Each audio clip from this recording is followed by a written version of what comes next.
Always consult your use and care guide and owner's manual for additional information.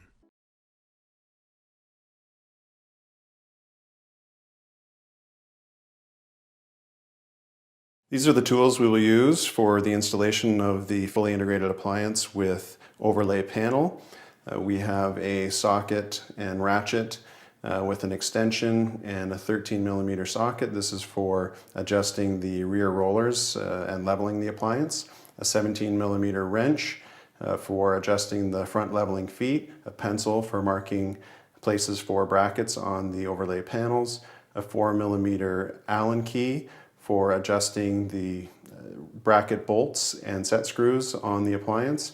A 2.5mm Allen key for removing the set screws from the handles.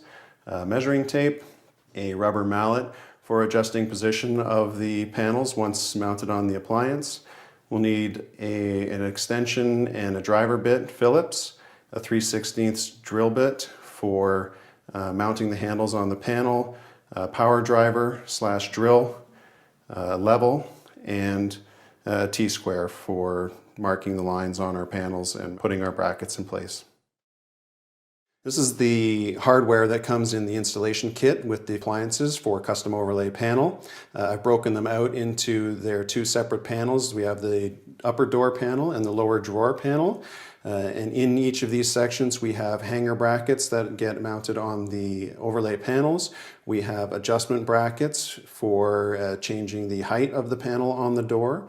We have hanger bolts and adjustment screws that are included, and the screws that are necessary to attach the brackets to the panel are also included.